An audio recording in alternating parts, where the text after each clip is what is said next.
Good evening and welcome once again. Tonight we won't be descending into the sea, but riding out beneath the eternal blue sky across Mongolia's boundless steppe, where the hoofbeats of a nomad boy once echoed into history. We're going in search of a figure who feels larger than legend and yet was utterly real. Genghis Genghis Khan, the universal ruler. Not the cartoon barbarian of old tales, nor the one-note conqueror of schoolbook margins, but the Temujin who rose from abandonment and hunger, who bound the felt tent dwellers into a nation, who forged new laws, new ways of war, and opened roads of trade that stitched Eurasia from the Pacific to the Carpathians. His empire scorched, and it connected. It terrified, and it transformed. Out of the hard grammar of the steppe came a shock that reordered the world. We'll trace his beginnings on the Mongolian plateau, the allies and rivals who shaped his path, the Kurultai that lifted him to power, and the horse archer engine that carried his banners over deserts and mountains. We'll listen for the quieter story beneath the thunder. Messengers flying station to station, paper money and ideas travelling west, merchants and scholars meeting where they never had before. And we'll ask why, centuries later, his name still divides memory pride on the grasslands, dread in ruined chronicles, yet leaves an indelible mark on the maps we use, the roads we travel and the stories we tell. As always, I'd love to know where you're listening from and whether the stars are already out where you are. If you enjoy these journeys into the echoes of the past, do like this video and subscribe for more bedtime histories, where legend, wonder, and the record of our world meet. Now then, tighten your girth, draw your cloak against the wind. The steppe is waiting.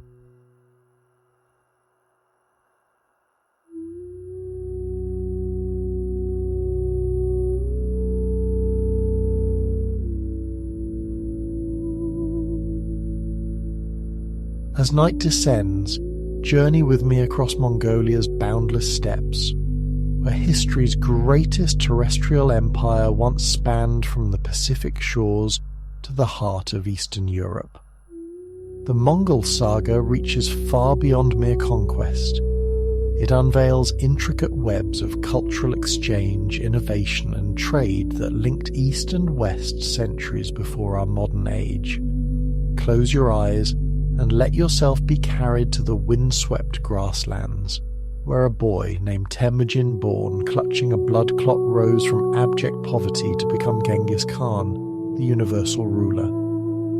Breathe deeply as we witness the birth of an empire destined to reshape the very course of human civilization. On the rugged expanse of the Mongolian plateau around the year 1162, a child entered the world son of Yasuge, a minor chieftain of the Borjigin clan, and his wife Hoelun. They named him Temujin, after a Tatar chieftain his father had recently captured in battle. The Mongolia into which Temujin was born was no unified nation, but a fractured mosaic of nomadic tribes. The Tatars, Merkits, Naimans, Kerites, and countless others, locked in ceaseless cycles of raiding, alliance, and betrayal. Life on the steppe was unforgiving.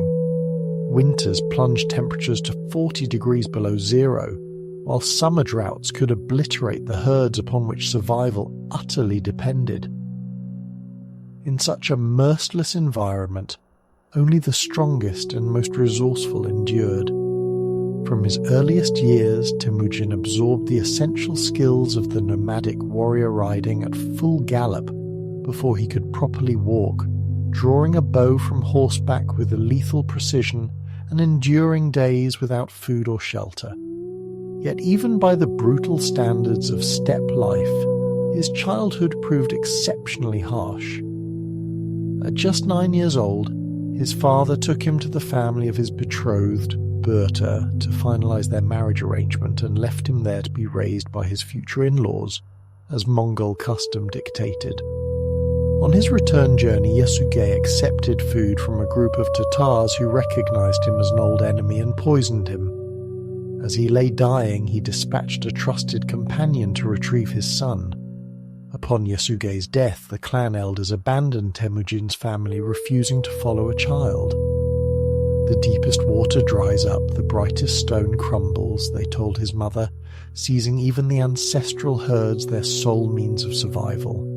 Left without protection or resources, the widow and her children were forced to scavenge roots, berries, and small game, living as outcasts on the fringes of tribal society. An old Mongolian proverb says, "When the master dies, the servants scatter like drifting smoke. When the mother tree falls, the saplings cannot stand alone." So it seemed for this forsaken family. Yet this crucible of devastating poverty forged Temujin's character. With his mother and siblings, he learned to hunt marmots, fish in icy streams, and fashion garments from the stitched-together pelts of field mice. In the absence of all external support, he discovered the unshakable strength of familial loyalty. His resilient mother instilled in her children a vital truth. Your only hope lies in perfect unity. Together you can withstand any enemy, but a single arrow is easily broken. Tragedy, however, continued to shadow the boy. Around the age of 12, he killed his half-brother Bekta in a dispute over hunting, spoils asserting dominance within the family but bearing the heavy burden of fraternal bloodshed, one of the gravest offences in Mongol society. Shortly afterward, disaster struck anew. The Taichi-ud clan, once loyal followers of his father, captured Temujin and imprisoned him in a wooden slave collar. For days he was paraded from yurt to yurt as a spectacle of mockery and scorn. But one night, during a celebration that distracted his guards, the captive shattered his collar against a rock and vanished into the darkness.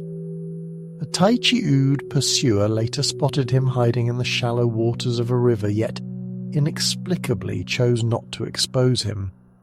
This enigmatic act of mercy would remain etched in Temujin's memory. Years later, when he rose to power, he honored the man-Sorkin Shira with high rank and favor. Even in these bleakest hours, the future ruler was absorbing lessons that would define his leadership, which acts of cruelty demanded retribution, and which gestures of kindness deserved lifelong gratitude. After escaping captivity, he reunited with his family and soon sought out his betrothed. Their marriage forged a crucial alliance with her tribe, the Ongirat, granting him his first political foothold and the seeds of a power base.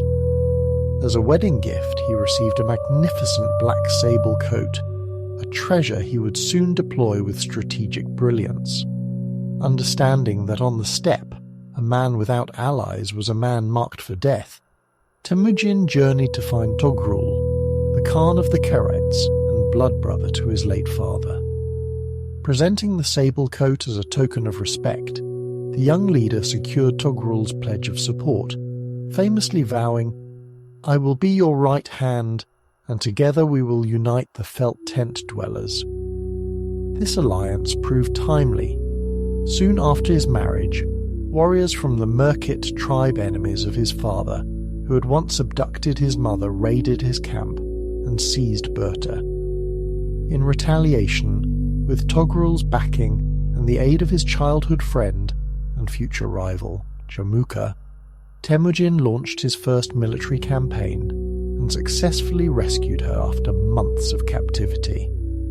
Her return was joyous, yet fraught. She was pregnant, and the child, Yoshi, would forever bear the shadow of uncertain paternity.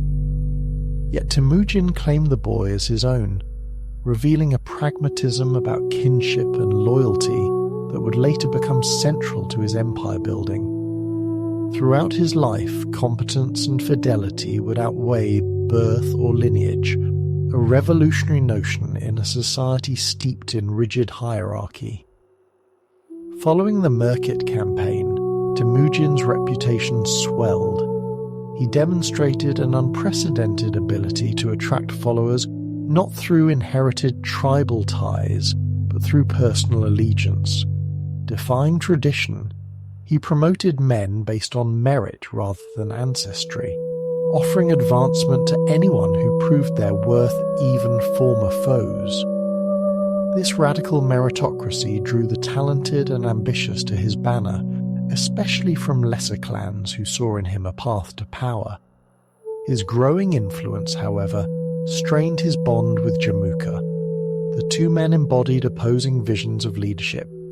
Jamuka upheld the old aristocratic order, while Temujin forged a new system rooted in loyalty and ability.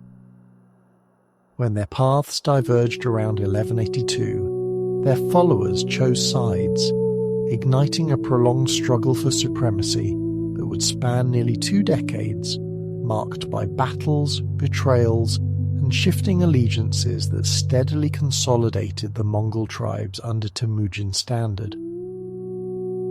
In 1186, his rival supporters proclaimed their leader Gurkhan, a title that clarified the stakes. Only one man could ultimately rule the Mongol tribes. Throughout this period, Temujin displayed the strategic acumen that would later reshape continents. After a major defeat at the 13 sides, he retreated not in despair but to regroup. Instead of a reckless last stand, he methodically built alliances with his enemies' enemies, including the powerful Karaits under their Khan, his father's old ally. When these relationships soured, as they did with Togrul around 1233, Temujin showed no hesitation in eliminating former allies who had become obstacles. By 1206, after decades of warfare, diplomacy and political maneuvering, he achieved what no predecessor had: the unification of all Mongol and Turkic tribes of the steppe. At a grand assembly the Kurultai held near the sacred mountain of Burkan Khaldun, the gathered chieftains lifted him onto a felt carpet and proclaimed him Genghis Khan, oceanic ruler, supreme leader of a unified Mongol nation. The boy once abandoned to starve on the steppe now stood as the undisputed master of the largest confederation of nomadic peoples in history. His former blood brother Yamuka, captured after years of conflict, refused Temujin's offer of reconciliation, requesting instead a noble death without bloodshed. Honouring this wish, the new Khan had him executed by breaking his back, a death befitting a prince, and buried his remains with full honours, a final tribute to the man who had been both his closest friend and most perilous rival. At the Kurultai, Genghis Khan immediately set about transforming this tribal coalition into a disciplined state. He instituted the Yasa, a legal code establishing uniform laws across all tribes. He created a decimal military structure units of 10, 100, 1,000 and 10,000 tumens that superseded traditional clan divisions. He established a rudimentary bureaucracy and a corps of messengers, the arrow-bearers, who could relay his commands with astonishing speed across his vast domains. Most significantly, he dismantled the old tribal aristocracy, replacing it with a new elite based solely on loyalty and service to him. The sons of defeated chiefs were either executed or sidelined, while faithful followers, regardless of origin, were granted positions of authority. He even formed a personal guard, the Keshig, whose members would become his most trusted generals and administrators. At 44 years of age, Genghis Khan had completed the first phase of his extraordinary journey from outcast to emperor. Yet he was not content to rule only the Mongols. Standing before the assembled leaders at the Kurultai, he declared, "I have risen from the brown earth to the throne of gold. I intend to bring the entire world under my hoofbeats." The warriors, hardened by decades of intertribal warfare, now turned their gaze beyond the steppe toward the settled civilizations that surrounded them. The wealthy but fractured Middle Kingdom of China to the south, the Muslim empires to the west, and, farther still, the distant realms of Europe. With a unified people behind him, and a military machine honed through relentless conflict, the Khan prepared to unleash the greatest wave of conquest the world had ever witnessed. The nomad had become an emperor, and the world was about to discover the terrifying efficiency of the Mongol war machine. As Genghis Khan looked toward the horizon, the great empires beyond the steppe had no inkling of the storm gathering, a storm that would irrevocably alter the trajectory of human history. As the dust settled after the Great Kurultai of 1206, Genghis Khan stood at the threshold of a new epoch. The unification of the Mongol tribes was not an end, but merely a beginning. With the steppe now united under his banner, the newly proclaimed Khan turned his eyes outward toward the sedentary civilizations that had long dismissed nomads as barbarians. Little did these kingdoms know that from the crucible of tribal warfare had emerged the most devastating military force the medieval world would ever face. The army Genghis Khan unleashed was not simply a band of skilled horsemen. It was a revolutionary military system engineered for conquest on an unprecedented scale. Every element of this force combined age-old steppe traditions, refined to perfection, with innovations that would forever transform the art of war. At its core stood the horse archer, perhaps the most formidable warrior of the pre-modern era. Born to the saddle, these riders learned to gallop before they could walk and trained with the bow from early childhood. By adulthood, they could strike a target at full gallop, unleash volleys of arrows in rapid succession, and maneuver with a fluidity that infantry-based armies could scarcely fathom. Their weapon of choice, the composite bow, was a marvel of engineering, a laminated blend of wood, horn, and sinew capable of outranging most contemporary arms. With a draw weight exceeding 100 pounds and an effective range of over 300 yards, these archers could decimate enemy formations long before their foes could close the distance. Each warrior carried 2 or 3 bows and up to 300 arrows of varying types, including specialized armor-piercing shafts for heavily armored opponents. Genghis Khan organized this lethal force into a decimal hierarchy that deliberately overrode tribal loyalties. Warriors were grouped into units of 10, 100, 1,000, and 10,000, enabling precise command and communication across vast distances and chaotic battlefields.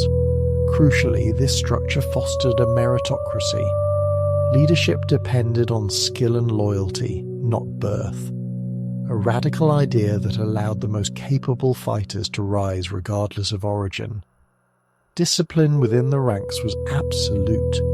Desertion, failure to recover a fallen comrade, or improper distribution of plunder was punishable by death. Yet this severity was counterbalanced by generous rewards. Mongol warriors received a far greater share of spoils than soldiers in nearly any contemporary army, fueling intense loyalty and motivation. As one Persian chronicler observed, "Each man is worth more than 10 of their enemies, for they all profit when they win, and all die when they lose." While the steppe army's tactical brilliance was unmatched, Genghis Khan understood that wars were won as much in the mind as on the battlefield. He elevated psychological warfare to an art form, wielding terror with chilling precision. Before assaulting major kingdoms, his forces would systematically annihilate any settlement that resisted, while sparing those that surrendered immediately. Survivors were often conscripted as auxiliaries or sent ahead to spread tales of devastation, creating a tidal wave of fear that preceded the main army. As reports spread of cities razed and populations slaughtered, many subsequent targets chose surrender over resistance. The conquerors cultivated their fearsome reputation through calculated brutality. After capturing the Tangut city of Wulahai in 1209, They executed the defending general by pouring molten silver into his eyes and ears, a gruesome spectacle designed not merely as punishment, but as a message that would travel faster than any army. Yet this terror was applied with strategic restraint. Cities that yielded without resistance were typically spared. Their artisans and craftsmen were conscripted rather than killed, and local governance was often left intact under the Khan's oversight. This policy created a powerful incentive for submission, enabling the Mongols to absorb vast territories without fighting for every inch. As one advisor reportedly told Genghis Khan, the greatest joy a man can know is to conquer his enemies and drive them before him, to ride their horses and take their possessions, to see the faces of those dear to them bedewed with tears, and to clasp their wives and daughters in his arms. What truly set the Mongol military apart was its unmatched operational mobility and flexibility. While other medieval armies crawled at 10-12 miles per day, Mongol horsemen could cover 60 to 100 miles when needed. Each warrior maintained a string of 3 to 5 horses, switching mounts regularly to avoid exhaustion. Freed from slow-moving supply trains, the Khan's armies could appear seemingly out of nowhere, striking before defenders could prepare. Rather than relying on rigid formations, these nomadic warriors mastered fluid battlefield tactics. Their signature maneuver, the feigned retreat, lured enemy forces into disorganized pursuit before suddenly wheeling to encircle and annihilate them. At the Battle of the Kalka River in 1223, Russian forces chased what they believed was a defeated detachment for 9 days, becoming strung out and vulnerable, only to be utterly destroyed when the steppe fighters turned and struck. Genghis Khan's generals were masters of envelopment, using coordinated movements to surround enemies from multiple directions.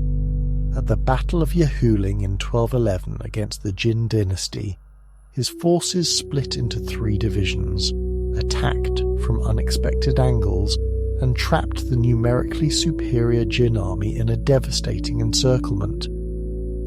Unlike many contemporary powers, these nomadic conquerors proved remarkably adaptable. When confronted with the walled cities of China obstacles unfamiliar to steppe warriors, they swiftly absorbed Chinese siege expertise. They recruited engineers from conquered lands, learned to build and operate catapults and trebuchets, and devised innovative tactics like diverting rivers to undermine city walls. This adaptability even extended to naval warfare. Though hailing from a landlocked steppe, Genghis Khan's successors would later construct fleets to invade Japan and Java, albeit with less success than their land campaigns. The first settled civilization to face the full might of Genghis Khan's unified army was the Western Cia sophisticated Buddhist kingdom, controlling vital trade routes between China and Central Asia. In 1205, just before the Kurultai that proclaimed him Khan, Temujin began raiding Tangut territory, testing their defences. The full invasion commenced in 1207, establishing a pattern that would define future campaigns. Initial resistance met with overwhelming force. When the Tanguts rejected the Khan's demands for submission and tribute, his armies systematically reduced their fortified cities' flooding defences by diverting rivers and deploying Chinese siege engines against major strongholds. By 1210, the Western Jia ruler capitulated, accepting vassal status and supplying troops for future campaigns. With this first conquest secured, Genghis Khan immediately turned to a far greater prize, the Jin dynasty, which ruled northern China. The Jin campaign began in 1211 with a 3-pronged invasion that caught the defenders off guard. Despite commanding a vastly larger population and a standing army of over 1 million soldiers, the Jin proved helpless against the mobility and tactical genius of the steppe warriors. At Yehuling, a Jin force of over 500,000 faced roughly 100,000 Mongols. Through a series of feigned retreats and flanking maneuvers, the nomads fragmented and destroyed the Jin armies piecemeal, killing an estimated 60,000 soldiers while suffering minimal losses. Following this crushing victory, the Khan's troops methodically reduced Jin cities over the next several years. The Jin capital, Zhongdu, fell in 1215 after a brutal siege. When the starving inhabitants finally surrendered, the conquerors executed all officials and military officers before thoroughly looting the city. Refugees later reported that the streets were slick with fat from the ensuing slaughter. Though the final conquest of the Jin would come only after Genghis Khan's death, his campaigns had fatally weakened the empire. One of the most remarkable aspects of Genghis Khan's generalship was his ability to coordinate operations across multiple distant fronts simultaneously. Even while prosecuting the Jin campaign, he dispatched forces westward to subdue the Khwarezmian Empire, which dominated much of Central Asia. Led by his brilliant general Jebei the Arrow, Mongol forces invaded Khwarezmian territory in 1218. Rather than relying solely on brute force, Jebei exploited internal divisions, forging alliances with discontented vassal rulers and religious minorities oppressed under Khwarezmian rule. This blend of military pressure and political manipulation triggered the empire's rapid collapse by 1220, adding vast new territories to the growing Mongol domain. The conquest of Khwarezm had profound strategic implications. It extended Genghis Khan's control to the borders of the Islamic world, granting his realm command over the lucrative east-west trade routes that had flowed for centuries. Merchants who once paid tariffs to multiple powers now dealt with a single authority, foreshadowing the Pax Mongolica that would later knit distant corners of Eurasia into a connected whole. Behind the dramatic battles and sieges lay perhaps the Mongols' greatest military innovation, a logistical system far ahead of its time. While contemporary armies depended on slow, vulnerable supply trains, steppe forces lived off the land with astonishing efficiency. Each warrior carried dried meat, yogurt paste, and other preserved foods sufficient for days without resupply. In emergencies, they drank blood drawn from their horses' veins, making small, careful incisions that wouldn't permanently harm their most vital asset. Their felt tents provided shelter in any weather, and their minimal equipment allowed for operational speeds that left enemies bewildered. Intelligence gathering was another cornerstone of the Khan's success.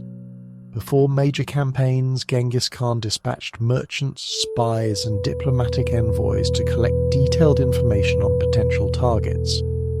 These reconnaissance missions mapped terrain, identified key fortifications, assessed political fractures that could be exploited, and even profiled enemy leaders to anticipate their behavior. During campaigns, his forces maintained a sophisticated communication network, using relay horses, signal fires, and arrow messengers enabling commands to travel hundreds of miles at unprecedented speed.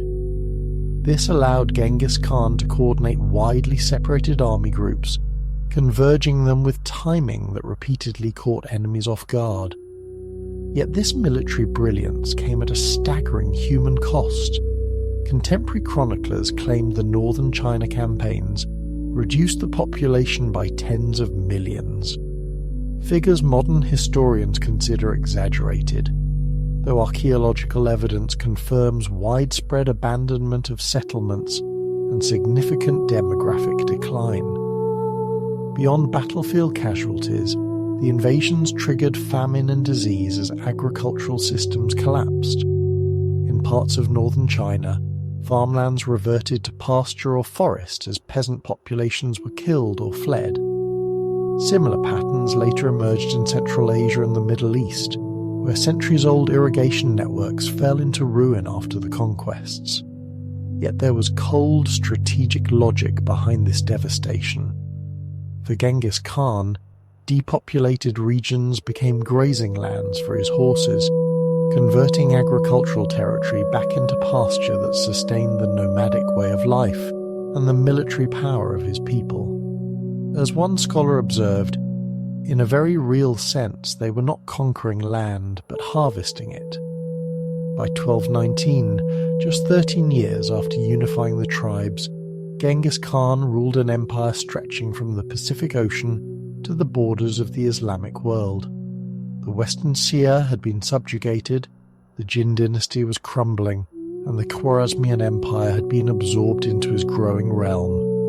Yet the greatest challenges and the most devastating campaigns still lay ahead. As the great Khan gathered his forces on the frontier of the Khwarezmian Empire, he sent a message to Shah Muhammad that revealed both his confidence and his worldview. "I am the master of the lands of the rising sun, while you rule those of the setting sun. Let us conclude a firm treaty of friendship and peace." The Shah's response would ignite one of history's most catastrophic military campaigns. As the steppe war machine prepared to descend upon the Islamic world with unprecedented fury, the nomads once scorned as barbarians by their civilized neighbors had proven themselves masters of warfare on a scale that would reshape continents. As you drift towards sleep, consider how this military revolution built on horseback archery, psychological warfare, and brilliant leadership would continue to transform the world in ways that echo into our present day.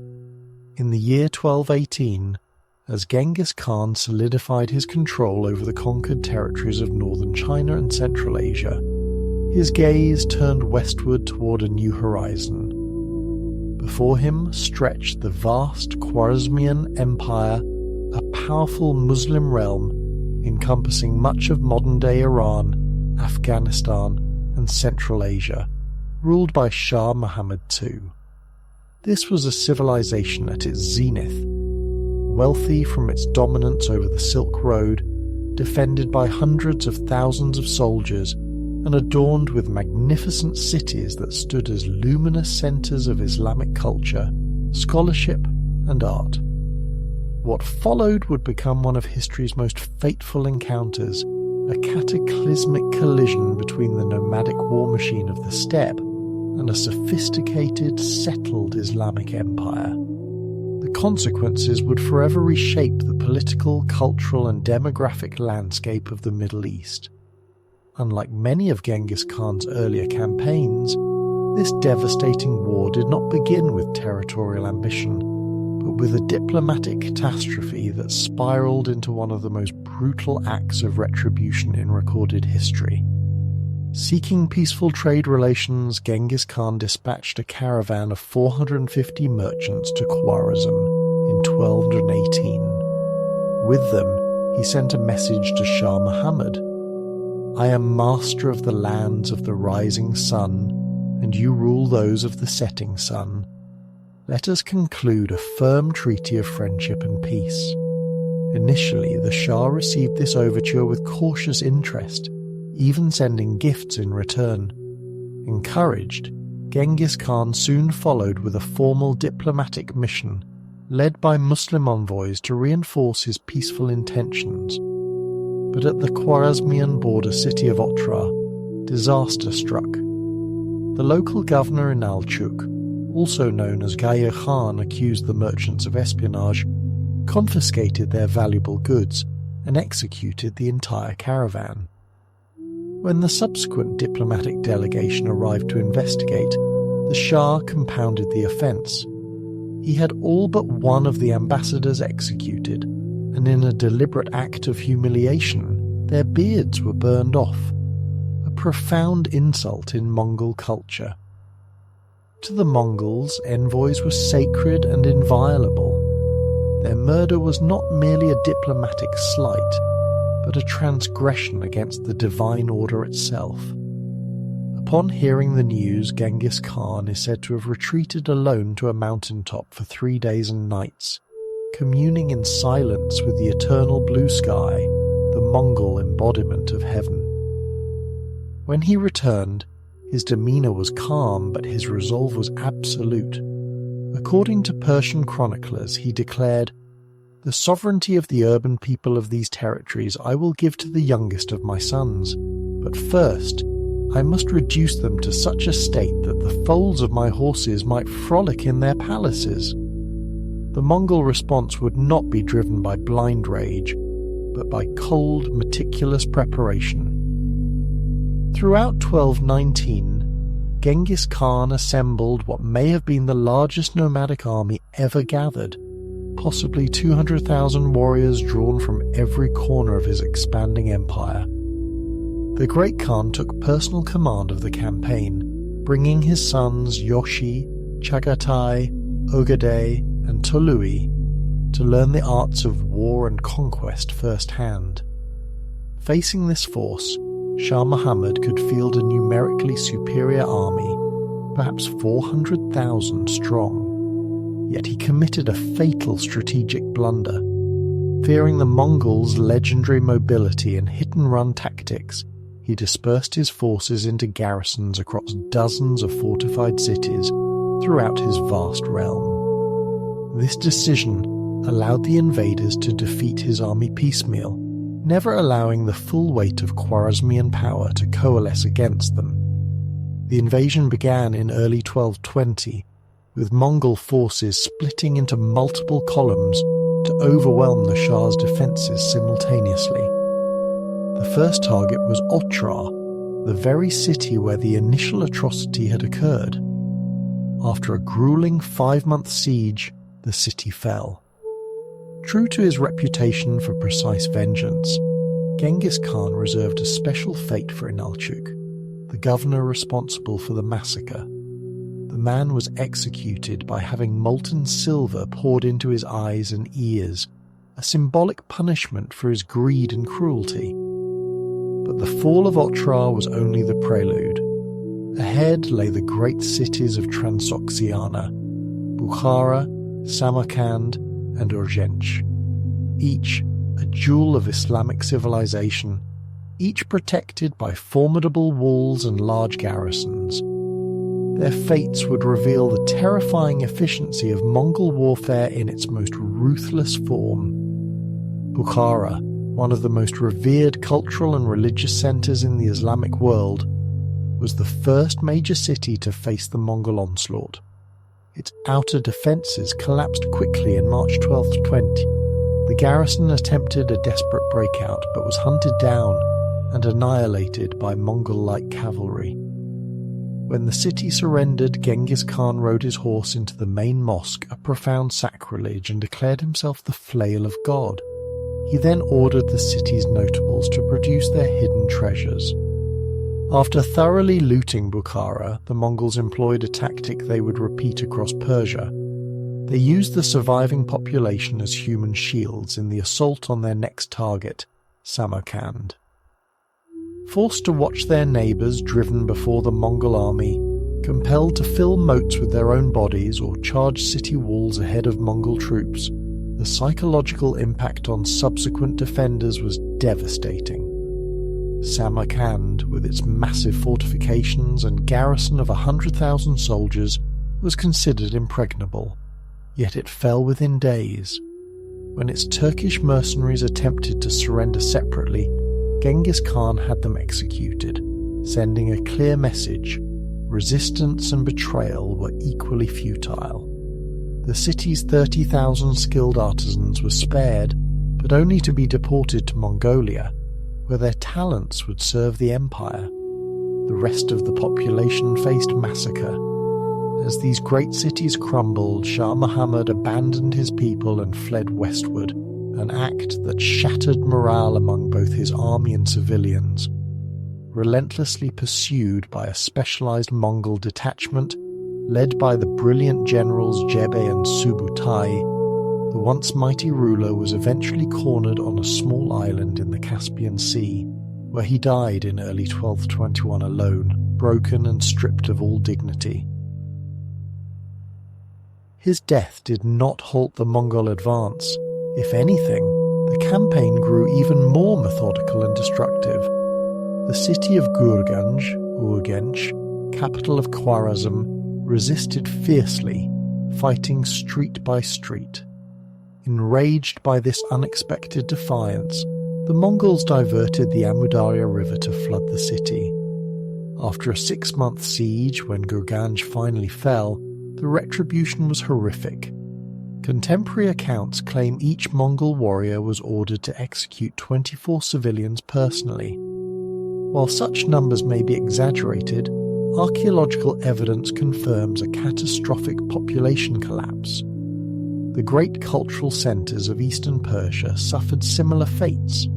Cities like Merv, Nishapur, and Herat, renowned across the Islamic world for their libraries, observatories and universities, were systematically annihilated.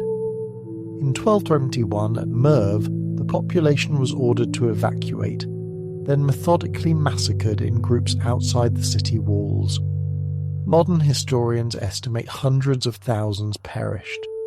When Nishapur revolted and killed a Mongol general, Genghis Khan's own son-in-law, the retribution was especially severe. The city was razed to the ground. Separate piles of corpses were reportedly made for men, women, children, and even cats and dogs were slaughtered. The scale of destruction inflicted upon the Khwarezmian Empire was unprecedented, even by the brutal standards of medieval warfare. Historians estimate that in the hardest-hit regions of Persia, the population may have declined by as much as 75%.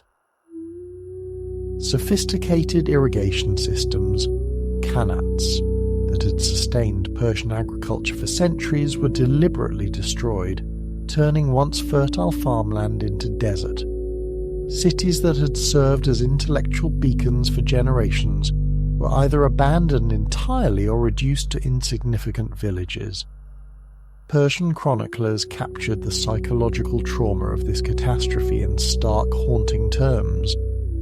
One wrote simply, "They came, they destroyed, they burned, they killed, they plundered, they departed."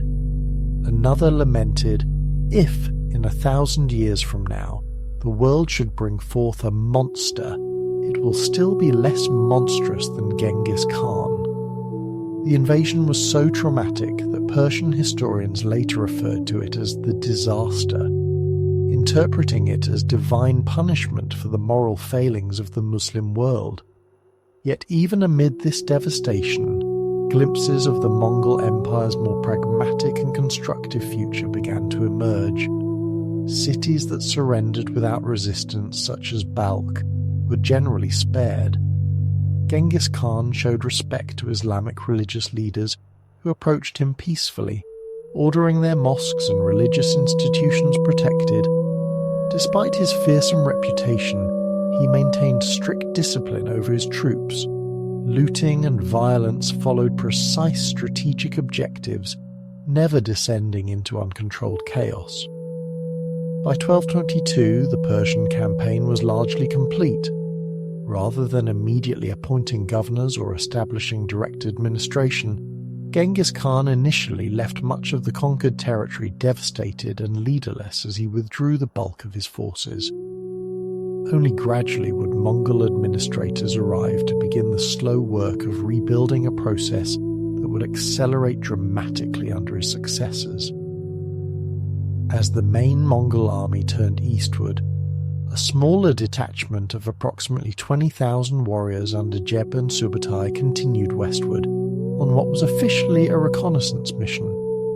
This seemingly modest force would go on to achieve legendary feats, defeating the kingdoms of the Caucasus, annihilating a combined Russian army at the Battle of the Kalka River in 1223, and raiding deep into Crimea before rejoining the main army after a 3-year, 5,500-mile circular campaign, an astonishing demonstration of the Mongols' unmatched operational range and endurance. The destruction of the Khwarezmian Empire marked a pivotal turning point in world history. It opened Central Asia and Persia to direct Mongol rule, created a power vacuum in the Islamic world that would take generations to resolve, and and sent waves of refugees fleeing in all directions, spreading tales of the invincible horsemen from the east. Among those displaced was a young scholar who would later become known as Nasir al-Din al-Tusi, one of the greatest scientists of the medieval Islamic world.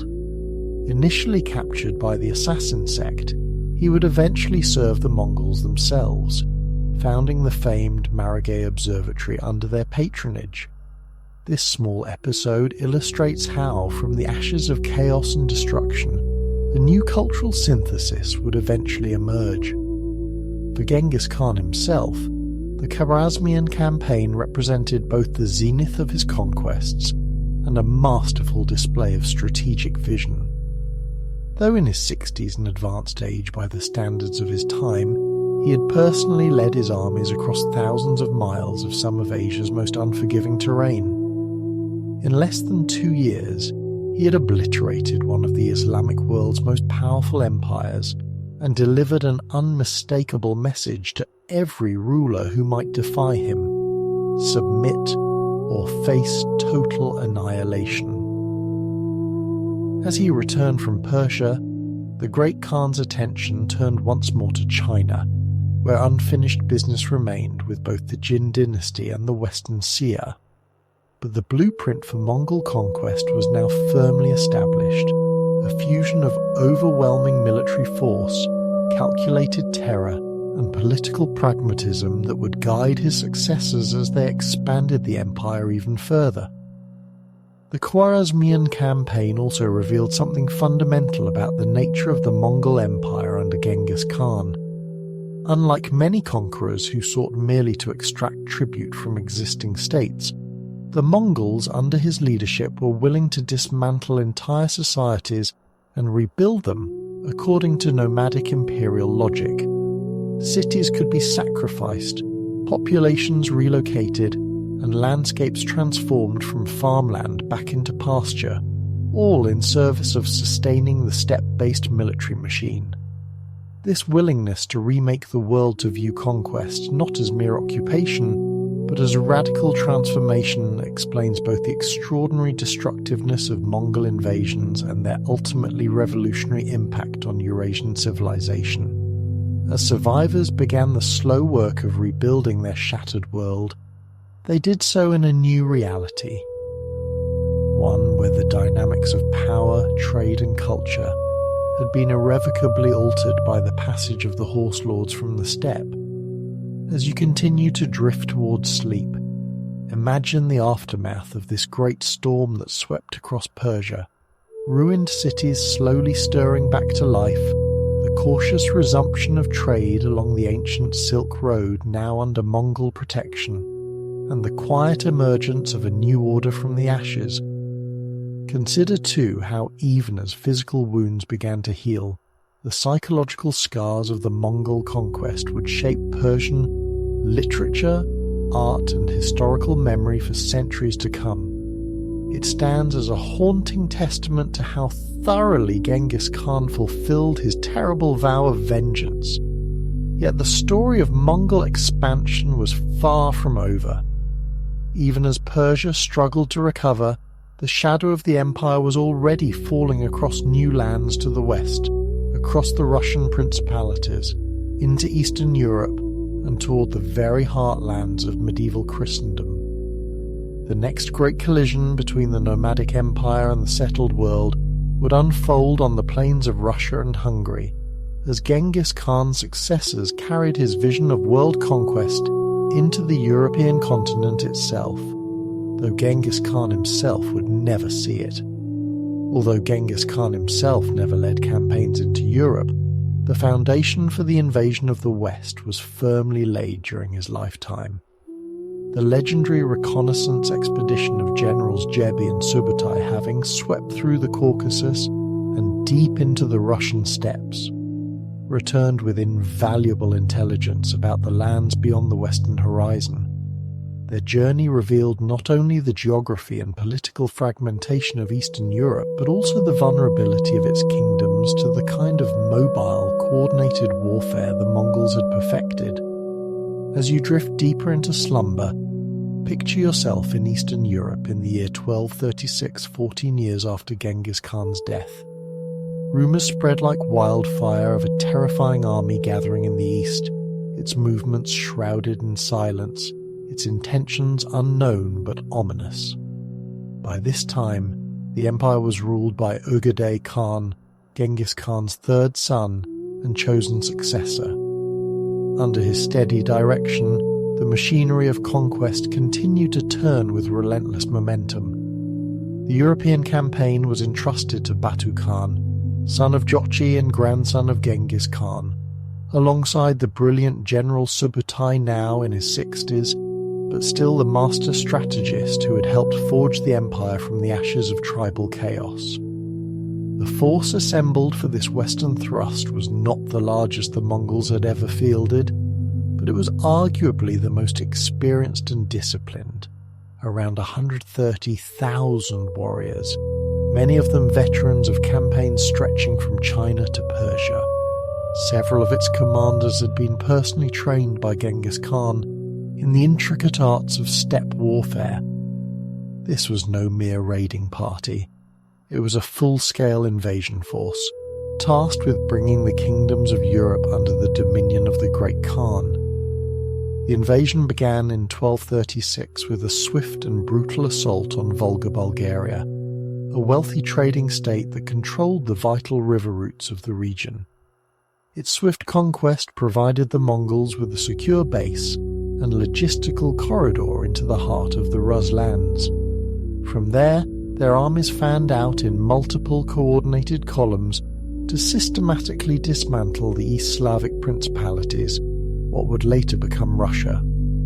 The once proud Kievan Rus, a loose federation of city-states centered on Kiev, was already weakened by decades of infighting. Prince after prince made the fatal error of confronting the invaders alone, refusing to unite their forces against the common threat. One by one, the great cities fell. Ryazan after a 5-day siege in December 1237, then Vladimir, Suzdal, and dozens of smaller settlements. Contemporary chroniclers wrote in despair that no eye remained to weep for the dead, as entire populations were either slaughtered or driven into the forests. Novgorod, the northern stronghold, was spared not by valour but by nature. The spring thaw turned the ground into impassable mud, halting the cavalry advance. This General Mud, as it would later be called, proved one of Europe's few reliable defences against eastern invasions, as Mongol campaigns were meticulously timed to coincide with frozen ground or dry seasons that allowed their horses to move freely. Kiev, the jewel of the Rus, a city of churches, markets, and ancient prestige, fell in December 1240 after a fierce siege. The attackers deployed their full arsenal of siegecraft, catapults, tunnelling operations to undermine walls, and psychological warfare designed to break morale. When the city finally collapsed, it was so thoroughly devastated that travellers in later years reported seeing vast mounds of human skulls and bones where the magnificent metropolis had once stood. The Metropolitan of the Orthodox Church fled rather than submit a pattern that would repeat across Eastern Europe, as religious and political leaders chose exile over collaboration. With the Rus principalities shattered, the Mongol advance surged westward at an alarming pace. By early 1241, their forces stood ready to strike at the very heart of Central Europe. Once again, they employed their signature strategy, multiple, synchronized thrusts designed to prevent enemy consolidation. One army, led by Batu Khan, pushed through Poland, while another under Subutai's command targeted Hungary. The timing was precise. Both forces were to converge on the Hungarian plain, a vast expanse of open terrain, ideally suited for steppe cavalry operations. The kingdoms of Europe, unlike China or the Islamic world, had no prior experience with nomadic armies of such sophistication. European heavy cavalry, the backbone of medieval Christendom, was trained for powerful shock charges but lacked the speed, flexibility, and ranged capabilities of Mongol horse archers. Infantry, largely composed of poorly equipped peasant levies, stood even less chance against the lightning-fast coordinated assaults of the Eastern warriors. On April 9th, 1241, a combined Polish-German army met the northern Mongol force at Legnia, Liegnitz. Duke Henry II of Silesia had assembled a formidable coalition of Polish, German, and Moravian troops. But like so many commanders before him, he was unprepared for the tactics he faced. The battle began with a disciplined Polish charge that initially drove back the light cavalry, exactly as the Mongols intended. This was a feigned retreat, one of their most devastating battlefield maneuvers. As the European knights pursued what they believed was a fleeing enemy, they became strung out, disordered, and exhausted. Behind the Polish lines, the Mongols unleashed a weapon never before seen in Europe: smoke bombs that created thick, disorienting clouds on the battlefield. When the Eastern forces suddenly wheeled and counterattacked, they caught the knights in perfect formation for their composite bows. Though European plate armor offered some protection, the Mongols targeted the horses, dismounting the elite warriors and rendering them vulnerable. Once isolated and immobilized, the knights were finished off with lances and sabres. The defeat was catastrophic. Duke Henry was killed, his severed head paraded on a spear before the walls of Legnica. So complete was the annihilation that the victors reportedly collected 9 large sacks of ears from the fallen, a grim Mongol method of tallying kills. Just 2 days later, on April 11th, 1241, Subutai confronted the main Hungarian army under King Beylathov at Mohi, near the Sajo River. Hungary was one of Europe's most powerful kingdoms, and Bela had mustered a massive force of perhaps 80,000 men, the largest European army yet to face the Eastern threat. But Subutai, demonstrating the tactical genius that had made him Genghis Khan's most trusted general, set an elaborate trap. Under cover of night, he secretly constructed a pontoon bridge across the Sajo while launching a noisy diversionary attack at the main crossing. As Hungarian forces concentrated on defending the obvious point of assault, Mongol warriors poured across the hidden bridge and outflanked the entire army. The Hungarians had erected a defensive wagon fortress, a circular laager where troops could regroup, but this became a death trap when Mongol archers surrounded it and rained arrows into the densely packed ranks. When the Hungarians attempted to break out, they found what appeared to be a gap in the encirclement to the west. But it was a killing zone. Hidden heavy cavalry waited in ambush, annihilating the fleeing troops. The Battle of Mohi stands as perhaps the most complete military victory ever achieved on European soil. An estimated 70,000 Hungarians perished in a single day, effectively destroying the kingdom's military capacity. King Bela barely escaped with his life, fleeing to a coastal fortress on the Adriatic as Mongol pursuit detachments hunted him across his ruined realm. In the aftermath of these twin triumphs, the conquerors systematically occupied Hungary and launched raids into Austria, Croatia, Bulgaria, and Romania. Contemporary European chroniclers described their advance in apocalyptic terms. They came swarming like locusts over the face of the earth, bringing terrible devastation to the eastern parts, laying waste with fire and carnage. By the end of 1241, Mongol scouts had reached the outskirts of Vienna and the shores of the Adriatic. Reports placed their patrols near the cities of Wiener Neustadt and Korneuburg, on the very doorstep of the Holy Roman Empire. Europe seemed poised to fall beneath the same relentless conquest that had already consumed much of Asia. Then, in one of history's most consequential turns of fate, the advance suddenly halted.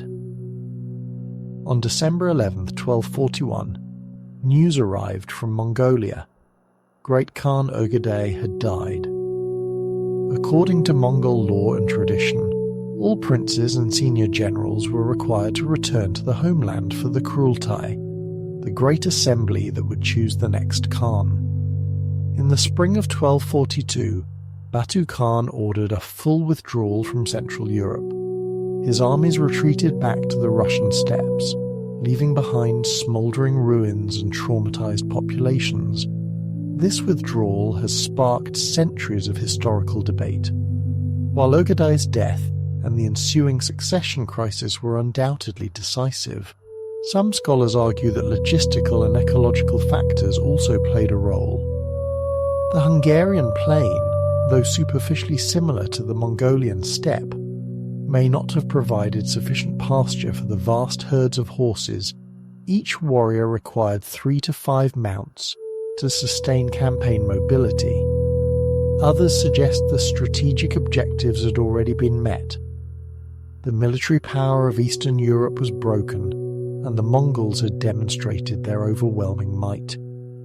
Whatever the reasons, the sudden retreat granted Europe a reprieve that may have altered the course of world history. The Mongols would never again advance so deeply into Central Europe with comparable force, though the shadow of their return would haunt European politics for generations. The consequences of the invasion were profound and lasting.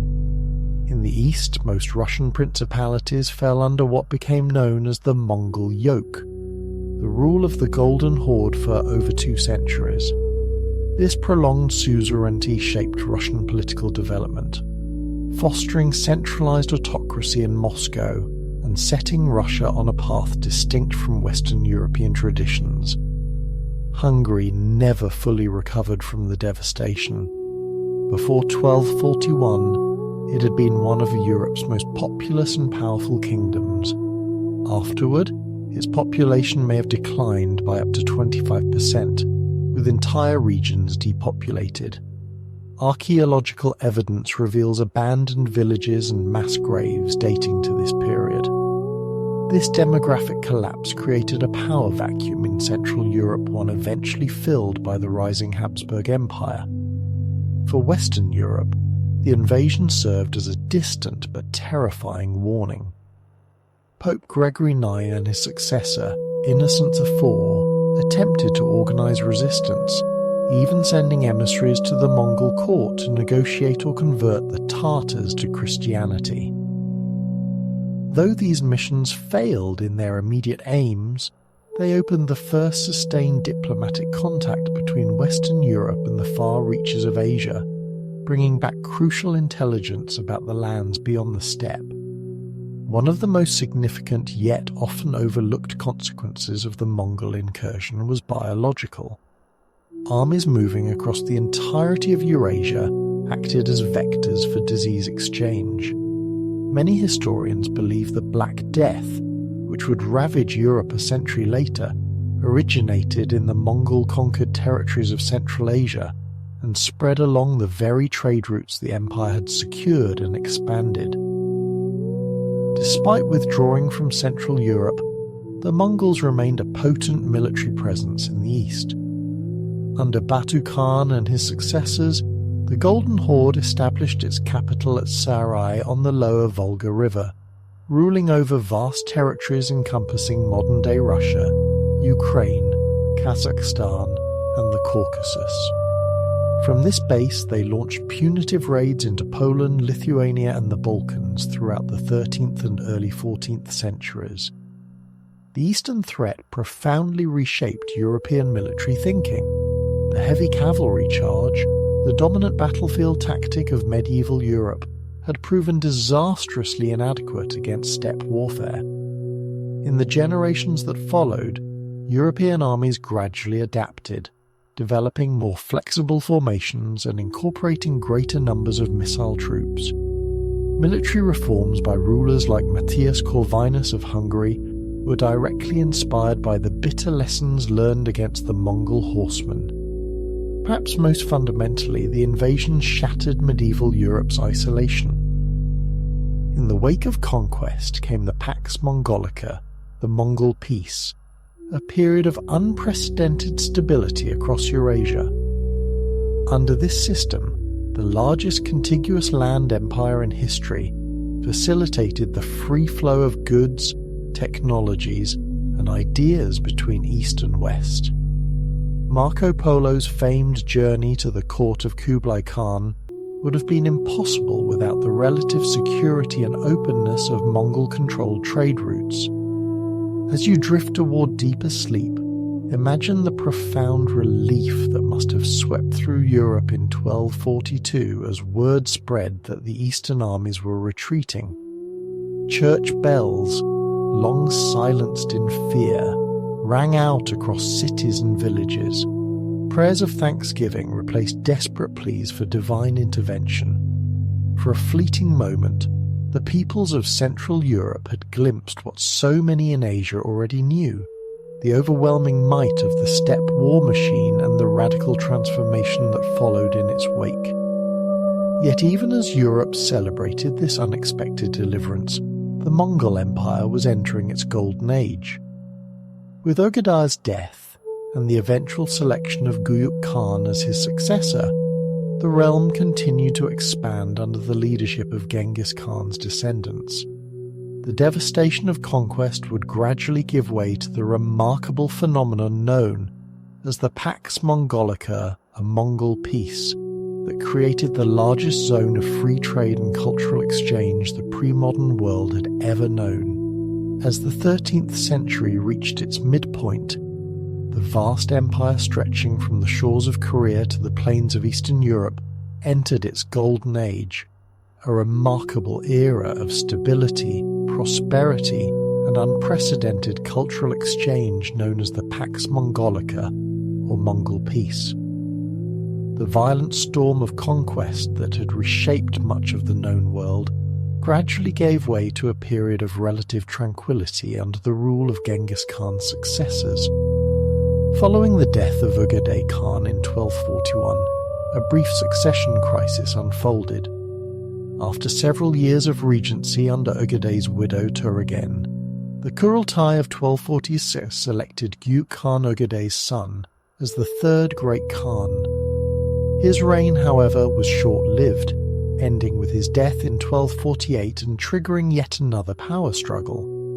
This conflict ultimately culminated in the rise of Mungke Khan, grandson of Genghis Khan, through his son Tolui, who ascended to the throne in 1251. Under Mungke's capable leadership, the empire reached its territorial zenith. Military campaigns continued on multiple fronts. His brother Hulagu led forces into the Middle East, capturing Baghdad in 1258 and extinguishing the Abbasid Caliphate, while another brother, Kublai, pressed the conquest of southern China. Yet increasingly, the imperial focus shifted from pure expansion to the consolidation and administration of the vast domains already under Mongol control. What emerged during this period was the most extensive system of free trade and cultural exchange the pre-modern world had ever witnessed. For the first time in history, a traveller could journey safely from the Yellow Sea to the Hungarian steppe under the protection of a single authority. The famed Silk Road, which had functioned intermittently for centuries, now operated with unprecedented efficiency and security. Caravanserais, or way stations for merchants, were established at regular intervals along major trade routes, offering food, shelter, fresh mounts, and armed protection.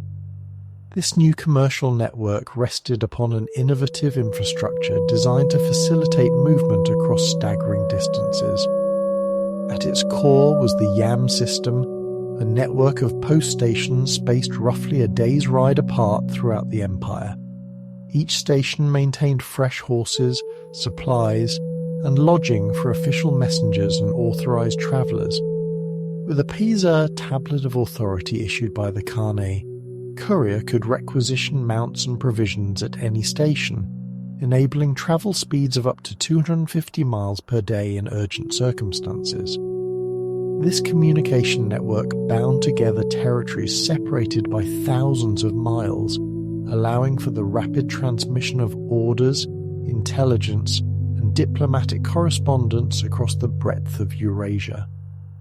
The stability of this system was enforced through the ruthless suppression of banditry and local warfare within imperial borders. Merchants who once faced peril at every political frontier now travelled under the consistent protection of imperial law. Contemporary accounts famously claim that a maiden carrying a nugget of gold on her head could wander safely throughout the realm. Though undoubtedly exaggerated, this image captures the extraordinary level of security achieved across regions that had previously been among the most dangerous corridors of commerce in the world. Taxation was systematized, replacing the arbitrary plunder of the conquest era. Census officials meticulously recorded households, livestock, and agricultural output to establish regular tax obligations. While these levies were often heavy, their predictability allowed commerce and farming to recover from the initial devastation of invasion. In many regions, tax exemptions were granted to religious institutions and skilled artisans, encouraging the revival of cultural and economic life. Perhaps most remarkably, the empire practiced a degree of religious tolerance unprecedented for its time. Though the ruling elite initially adhered to traditional shamanic beliefs, they adopted a pragmatic, inclusive approach toward the diverse faiths of their subjects. Genghis Khan himself had declared, "I do not distinguish the merit of one religion above another. I enforce respect for all religions and favour no one in particular." This policy endured under his successors, who exempted clergy of all faiths, Buddhist monks, Muslim imams, Christian priests and others, from taxation and military conscription. This atmosphere of tolerance fostered intellectual exchange across previously impermeable boundaries. In the great imperial cities Karakoram, Samarkand, Tabriz and Beijing, scholars and clerics from across Eurasia encountered one another, often for the first time. Debates and dialogues between traditions flourished, especially at imperial courts, where Khans frequently organized formal discussions among representatives of different religions. The administrative structure of the empire at its height represented a remarkable fusion of nomadic traditions with bureaucratic systems borrowed from conquered civilizations. At the apex stood the Great Khan, whose authority derived from the mandate of Tengri, the eternal blue sky of steppe tradition.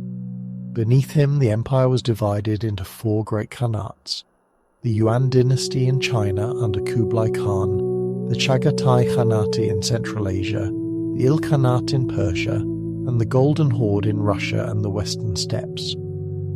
Each khanate maintained considerable autonomy, while nominally acknowledging the supremacy of the Great Khan. This flexible arrangement allowed for regionally appropriate governance. In China, the Yuan dynasty adopted much of the pre-existing Confucian bureaucracy, ruling through traditional institutions under imperial oversight. In the Islamic world, the Ilkhanate initially relied on military governors, but gradually incorporated local elites and Islamic administrative practices into its rule.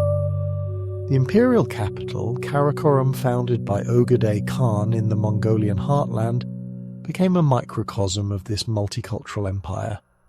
European visitors like William of Rubruck, a Franciscan friar who arrived in 1254, marvelled at the city's diversity. Rubruck described a place where Nestorian Christians, Buddhists, Muslims, and traditional shamans all practiced their faiths openly, where Chinese architects designed the grand imperial palace, and where craftsmen from as far away as France created elaborate works for the Khan's court. Within that palace stood perhaps the most famous symbol of cross-cultural technological exchange, a silver fountain crafted by Guillaume Boucher, a Parisian goldsmith captured during the Hungarian campaigns. This ingenious device dispensed fermented mare's milk, rice wine, mead, and other beverages from silver spouts shaped like lions, delighting guests at imperial banquets. It epitomized the empire's ability to gather talent from across the world and place it in service at the very center of power. This era of relative peace enabled unprecedented technological diffusion across Eurasia. Innovations once confined to specific cultural spheres now travelled rapidly along imperial trade routes. Paper money, first developed in China, was adopted throughout the realm. Gunpowder, another Chinese invention, moved westward, eventually revolutionizing warfare in the Middle East and Europe.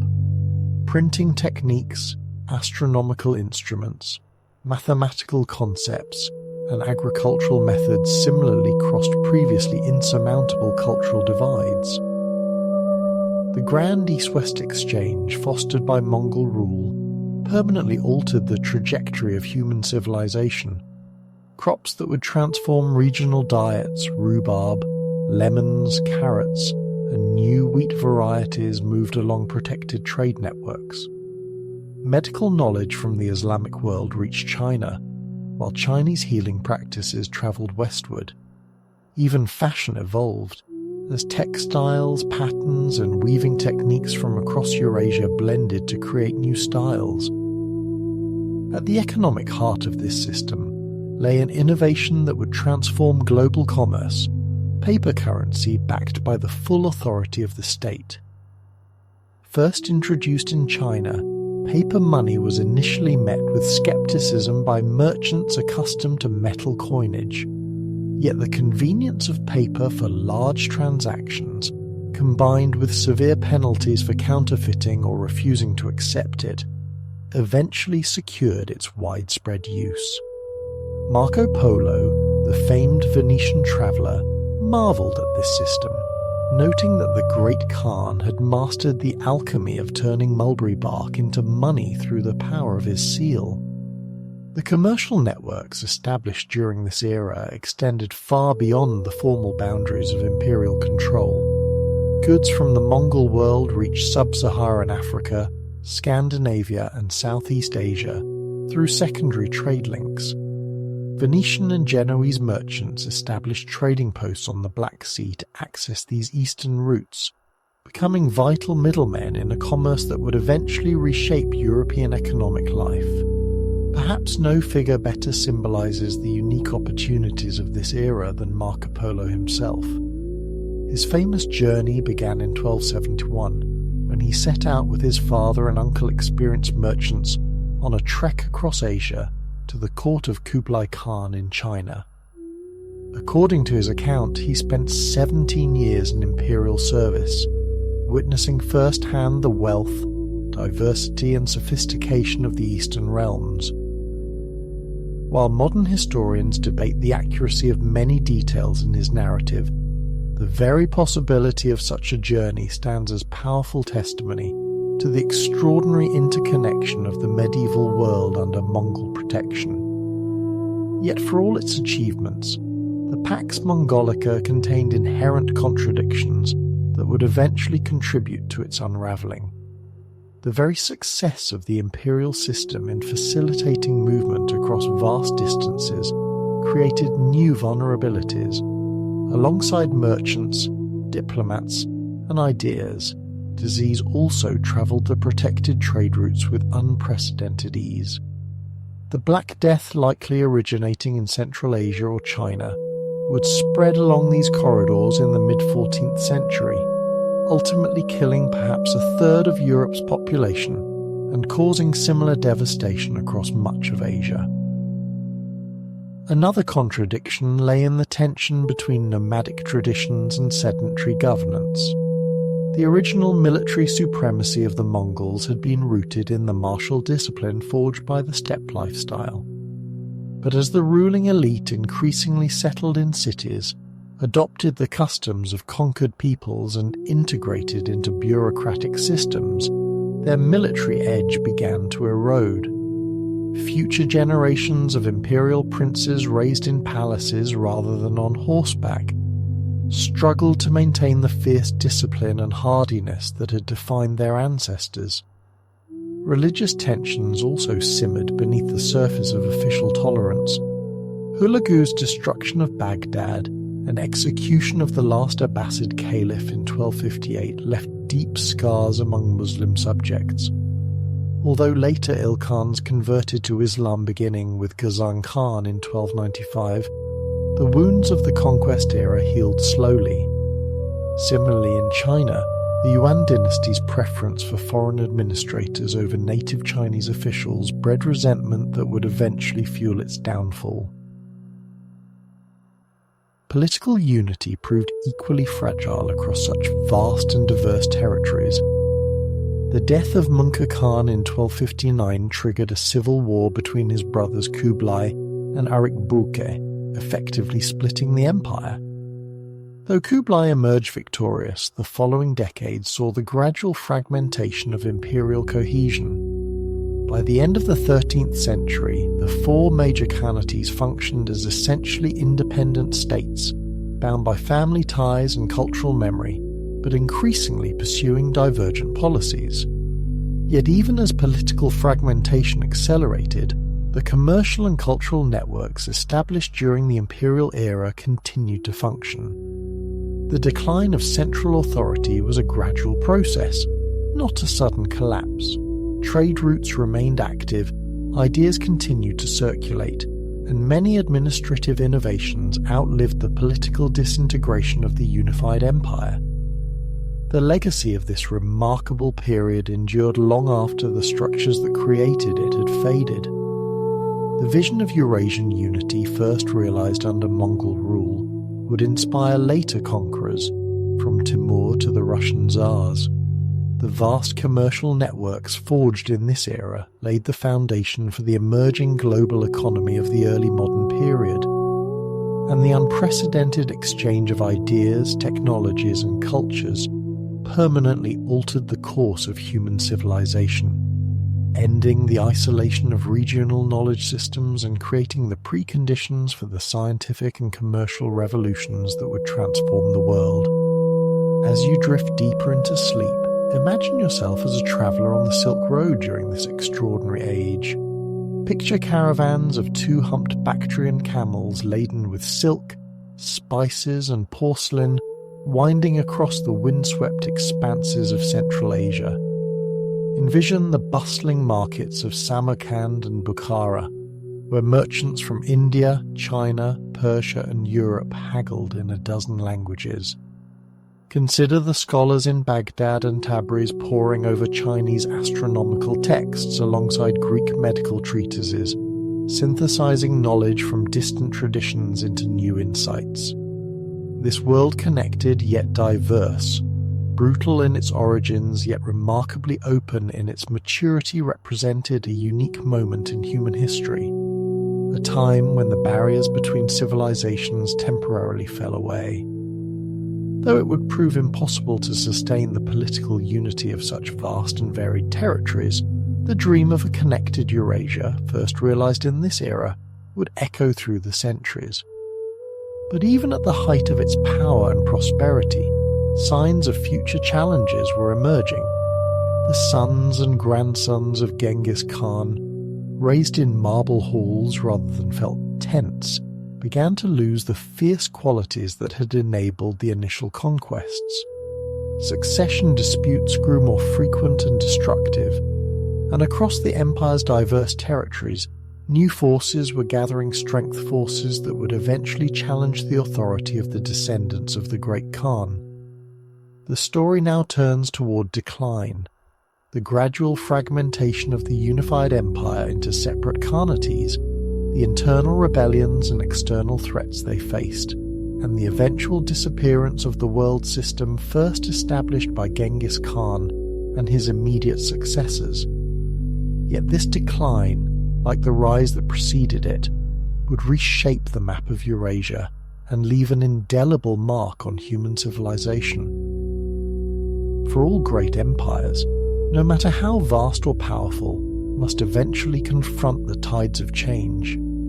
The realm established by Genghis Khan, for all its unprecedented scale and power, proved no exception to the timeless historical pattern.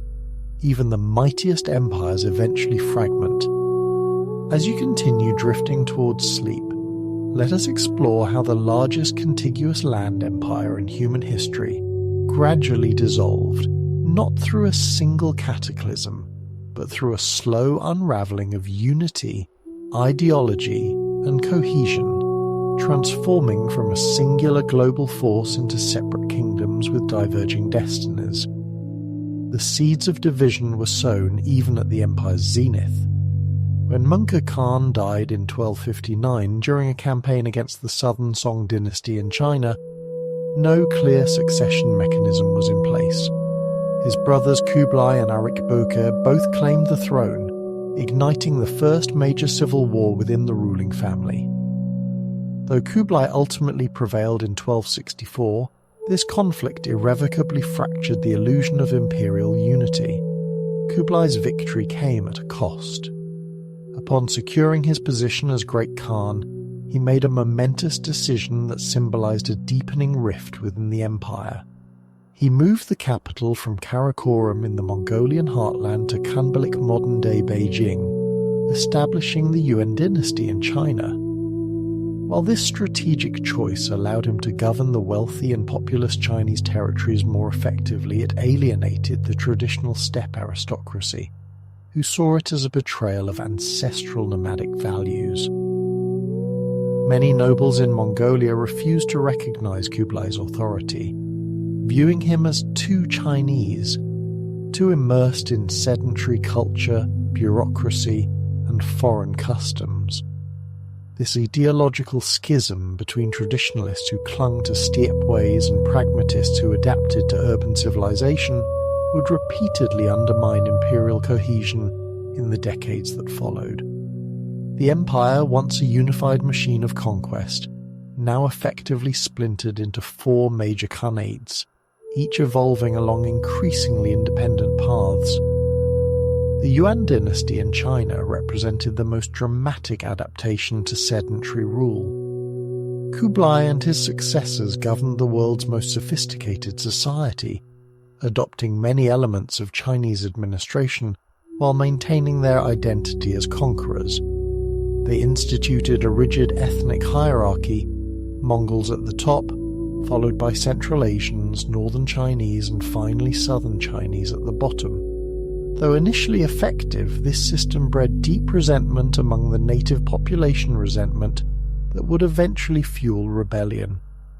Despite these tensions, the Yuan era witnessed remarkable cultural and technological flourishing.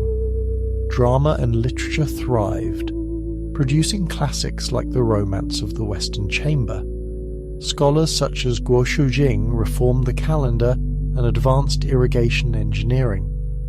The iconic blue and white porcelain, later synonymous with Chinese ceramics, emerged during this period, often blending Chinese forms with Islamic and Central Asian motifs, reflecting the empire's cosmopolitan reach.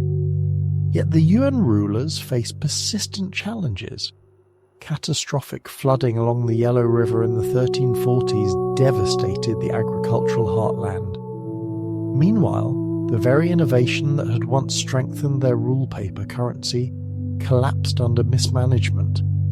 Successive Khans printed money recklessly to cover deficits, triggering hyperinflation.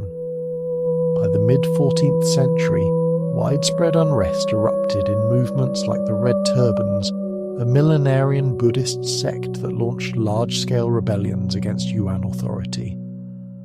In the Ilkhanate of Persia and the Middle East, the trajectory was different. Founded by Hulagu Khan, after his brutal conquest of Baghdad in 1258, this Khanate gradually assimilated into the Islamic world it had once devastated. The turning point came in 1295, when Ghazan Khan converted to Islam, accelerating cultural integration. Under him and his successors, particularly Olyaitu and Abu Sa'id Persian administrative systems were restored, and a cultural renaissance blossomed. Magnificent structures like the Sultaniye Dome rose, blending Islamic architecture with artistic influences from across the former empire. Historians like Rashid al-Din compiled the Jami al-Tawarikh, compendium of chronicles, the first truly global history, synthesizing Chinese, Indian, European and Middle Eastern sources, a work unimaginable without the information networks forged under Mongol rule. Yet even here, stability was fragile. After Abu Sa'id died in 1335 without an heir, the Ilkhanate disintegrated into rival regional dynasties. Though local rulers continued to claim descent from Genghis Khan to legitimize their rule, direct imperial lineage in Persia effectively ended. The Golden Horde, ruling over Russia and the Western Steppes, preserved its nomadic character longer than the other Khanates perhaps, because its vast grasslands remained ideal for pastoral life. From their capital at Sarai on the lower Volga, the Khans governed a diverse realm of Russian principalities, Finnic peoples, and Turkic tribes. Under Berke Khan, R. 1250-66, the Golden Horde converted to Islam, aligning culturally with the Muslim world and further distancing itself from the Buddhist and shamanistic traditions of the East. This religious shift deepened the empire's internal divisions. The Horde's relationship with its Russian subjects established enduring political patterns. Russian princes had to travel to Sarai to receive charters legitimizing their rule. This practice reinforced centralized authority while fostering resentment. Notably, the Khan's decision to grant the princes of Moscow the right to collect tribute on their behalf inadvertently empowered what would become the nucleus of a unified Russian state. The Chagatai Khanate in Central Asia, named after Genghis Khan's second son, experienced the most dramatic internal split. By the early 14th century, it fractured into two distinct realms. The Western Chagatai territories, which embraced Islam and sedentary urban life, and Mogulistan in the east, which clung fiercely to traditional nomadic customs and resisted Islamic influence. This division mirrored the empire's broader tension, the pull between ancestral steppe identity and the practical demands of governing agricultural societies. Geography played a decisive role. Regions with fertile farmland required different governance than those dominated by open pasture. Beyond these political fractures, deeper forces accelerated the empire's decline. Ecological change was one. The late 13th and early 14th centuries marked the onset of the Little Ice Age, a period of global cooling that reduced grass yields across the Eurasian steppe. Droughts and harsher winters diminished the vast horse herds that had powered Mongol military dominance, gradually eroding their strategic advantage. Disease delivered another catastrophic blow. The very connectivity that had enabled the Pax Mongolica, the safe passage of merchants, envoys and goods, also created ideal conditions for pandemic spread. The Black Death, likely originating in Central Asian grasslands, raced along trade routes in the 1340s, killing an estimated 30–50% of the population across much of Eurasia. The resulting demographic collapse shattered economic systems, especially in China and the Middle East, further weakening imperial authority. Military decline also played a critical role. As Mongol elites settled into administrative roles, they lost the martial edge that had defined their ancestors. Princes raised in palaces, not on horseback, never mastered the archery, endurance, and battlefield intuition that had made steppe warriors nearly invincible. Meanwhile, their enemies adapted, adopting Mongol tactics, composite bows, and cavalry strategies. This decline became starkly evident in a series of failed campaigns. The The Yuan dynasty's disastrous naval invasions of Japan in 1274 and 1281, both destroyed by typhoons, the famed kamikaze or divine winds, and costly, unsuccessful expeditions into Vietnam and Java, where unfamiliar terrain and fierce resistance halted Mongol expansion. Perhaps the most profound cause of fragmentation, however, was the erosion of Genghis Khan's ideological foundation. His genius had lain in balance, preserving core nomadic virtues, loyalty, discipline, meritocracy, while pragmatically incorporating useful elements from conquered civilizations. Over generations, this synthesis gave way to extremes. Some rulers became rigid traditionalists, rejecting all foreign influence. Others over-assimilated, adopting the religions, customs, and governance models of their subjects to the point of losing their distinct identity. Either path undermined the adaptable hybrid system that had made the empire so resilient. Nowhere was this more evident than in China. Kublai Khan's attempt to rule through a complex multi-ethnic bureaucracy satisfied neither the Mongol nobility who saw it as cultural betrayal, nor the Chinese elite who resented their subordinate status. By the 1340s, this tension, combined with natural disasters, economic collapse, and the Black Death, created fertile ground for rebellion. Zhu Yanjiang, a peasant of humble origins who rose through the Red Turban movement, gradually consolidated rebel forces. In 1368, he marched on Khan Balik. The last Yuan emperor fled north to the Mongolian steppe, ending Mongol rule over China proper and ushering in the native Ming dynasty. Yet the imperial legacy did not vanish. The retreating Yuan court established the northern Yuan dynasty in Mongolia, maintaining claims to China for generations and launching periodic raids to reclaim lost glory.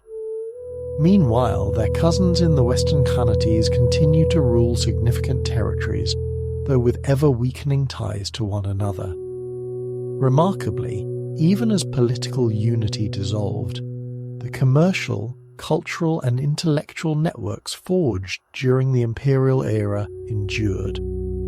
Caravans still traversed the Silk Road. Ideas continued to flow across civilizational boundaries. The dream of Eurasian unity remained a potent inspiration for future conquerors. The empire's impact lingered in subtler ways too. Turkic languages spread widely across Central Asia, often replacing older Indo-European tongues. Culinary traditions, clothing styles, and artistic motifs revealed deep cross-cultural blending. Genetic studies of modern populations confirm significant demographic shifts resulting from Mongol conquests and the mass movements they triggered. The decline unfolded unevenly across regions. In Russia, the Golden Horde's grip weakened after the Battle of Kulikovo in 1380, when Prince Dmitry of Moscow defeated a Horde army led by Mamai. Though the Horde briefly reasserted control under Tokhtamysh, this victory marked the beginning of Russian resistance to steppe domination. In the Middle East, the Ilkhanate's collapse created a power vacuum eventually filled by Timur Tamerlane, a Turco-Mongol warlord who claimed descent from Genghis Khan through marriage. In the late 14th century, Timur briefly revived the terror of the original Mongol conquests, sacking Delhi, Damascus and Baghdad, but his empire fragmented rapidly after his death in 1405, underscoring how difficult it was to sustain unity without the organizational genius of Genghis Khan and his immediate successors. In Central Asia, the Chagatai Khanate evolved into competing Turco-Mongol states. One branch would eventually migrate south into India under Babur founding the Mughal Empire in the early 16th century, a name itself derived from Mongol, preserving linguistic memory of its imperial origins. Even in China, where the Yuan retreat seemed most definitive, Mongol influence persisted, The Ming dynasty adopted key administrative innovations from its predecessor, from elements of the postal yam system to aspects of fiscal policy.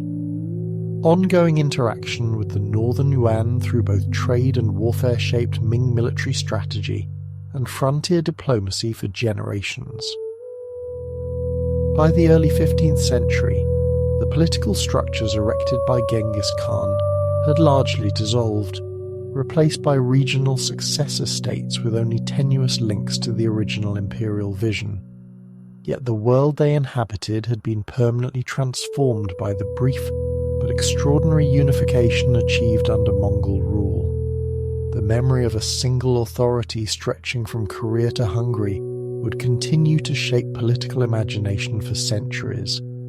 As you drift deeper into sleep, imagine the last descendants of the once mighty conquerors still roaming the grasslands of Mongolia, gazing up at the same eternal blue sky that had inspired their ancestor.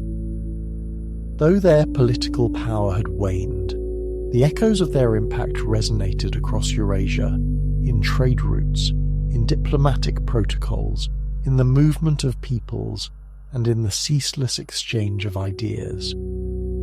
The decline of history's largest contiguous land empire was not a simple collapse, but a complex process of transformation. The structures of imperial rule gradually gave way to new political formations, yet these successors carried forward many elements of the remarkable synthesis first forged in the crucible of conquest. And even as direct rule faded, the vision of a connected Eurasia first realized under Mongol protection would continue to inspire later empires, from the Russian Tsars to the Mughals of India. But the final dissolution of the imperial system was still unfolding. The last remnants of the Golden Horde in Russia, the scattered Khanates of Central Asia, and the northern Yuan in Mongolia would face new challenges in the coming centuries, from the rise of gunpowder empires to the relentless eastward expansion of Russian power across northern Eurasia. Their ultimate fate and the full legacy of Genghis Khan's extraordinary creation would play out across a continent forever changed by the passage of the Horse Lords, from the steppe a story not of mere disappearance, but of adaptation, resistance, and enduring transformation in the face of a changing world. The fragmented remains of a once mighty empire entered their concluding phase, in what can only be described as the closing chapter of the Great Steppe Dominion. This monumental empire's decline spanned centuries, unfolding slowly rather than culminating in an abrupt collapse.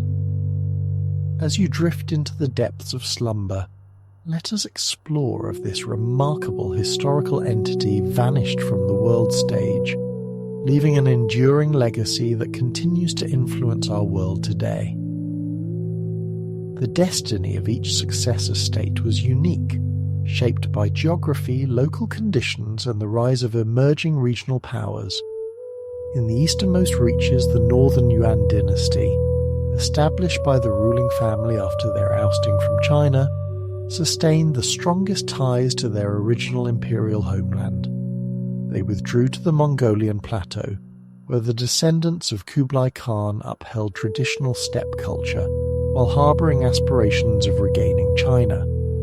These ambitions were not entirely far-fetched, as under Togon Temür, the last Yuan emperor to rule China, and his heirs, the northern Yuan maintained formidable military strength, frequently launching raids into Ming territory for many years. The Ming dynasty, determined to counter this ongoing threat, invested significant resources in campaigns, constructing elaborate defensive networks that eventually became segments of the Great Wall, a destination for tourists today. The pivotal blow to northern Yuan power occurred in 1388, when General Lan Yu of the Ming forces defeated them at the Battle of Bure Lake. This devastating defeat decimated much of the remaining imperial nobility and scattered the survivors. Although the Northern Yuan continued to exist nominally until the 1600s, they never again posed a significant threat to China, gradually confined to the Mongolian heartland and losing territory to the ascending Oirat Confederation of Western Mongolia. The gradual disintegration accelerated in the late 16th century when Altan Khan, a powerful Mongol leader, embraced Tibetan Buddhism, establishing a close bond with the Gelug school and bestowing the title of Dalai Lama upon its leader. This religious metamorphosis dramatically transformed steppe culture, with monasteries emerging as power centres and increasing numbers of men choosing monastic life over warrior paths. Consequently, the martial traditions that fueled the original conquest diminished as Buddhist principles of non-violence supplanted the fierce steppe ethos. By the 17th century, the once unified Mongolia had fragmented into a collection of competing khanates, leaving them vulnerable when a new nomadic force, the Manchu, rose to prominence. In 1636, the southern Mongols submitted to Manchu authority, and by 1691, most of Inner Mongolia was integrated into the Qing dynasty. Outer Mongolia enjoyed greater independence until 1755, when it too fell under Qing control, effectively severing the last direct political link to the imperial legacy in its homeland. In Central Asia, the fate of the Chagatai Khanate followed an equally intricate trajectory of fragmentation and transformation. By the mid-14th century, it had already divided into the western region, increasingly assimilated into the Islamic world, and the eastern territory of Mogulistan, which maintained stronger ties to traditional steppe culture. This division widened over successive generations as various political and cultural forces shaped each region. The western Chagatai territories gradually evolved into the Timurid Empire after Timur's conquests in the late 14th century. Though Timur claimed connection to the imperial lineage through marriage rather than direct descent, he consciously modelled aspects of his rule on imperial precedents, blending steppe military tactics with Islamic governance principles. The magnificent edifices he erected in his capital, Samarkand, enduring to this day, blend architectural influences from across his conquered lands, stretching from Persia to India. After Timur's death in 1405, his empire fragmented among competing heirs. One branch of his descendants, under Babur, eventually established the Mughal Empire in India in 1526, preserving elements of steppe tradition within an increasingly Persianate and later Indian cultural milieu. The term Mughal itself derives from Mongol, preserving a linguistic memory of origins even as cultural ties grew increasingly tenuous. The eastern Chagatai territories followed a different path, gradually assimilated into the expanding Zungar Khanate, a powerful confederation of western Mongol tribes that briefly established the last great nomadic empire in the 17th and early 18th centuries. At its zenith, the Zungar state controlled vast territories from the Ali Mountains to eastern Kazakhstan before being utterly annihilated by Qing expansion. In the 1750s, Ilkhanate in Persia had already crumbled by the mid-14th century, dissolving into rival regional dynasties. The plague, economic disruptions and succession disputes fatally undermined central authority. Yet, even as political structures disintegrated, cultural synthesis persisted. The Jalayirid and Timurid dynasties that emerged from this dissolution preserved and furthered the remarkable artistic and intellectual traditions established during the imperial era. Persian painting reached new heights of sophistication, blending Chinese-influenced landscape techniques with Islamic artistic traditions. Historical writing thrived, capturing crucial records of the imperial era, while Persian administrative systems, partly adapted and reformed during Ilkhanid rule, spread to neighbouring regions, impacting governance from Anatolia to India. By the 16th century, the rise of the Safavid dynasty in Persia established a new regional order centered on Shia Islam, largely erasing the political legacy of steppe rule, while incorporating many of its cultural and administrative innovations. Westward, the Ottoman Empire similarly integrated elements of steppe military tactics and administrative practices into a state increasingly rooted in Islamic and Byzantine traditions. Perhaps the most dramatic and significant transformation occurred in the territories of the Golden Horde in Russia and the Western Steppes.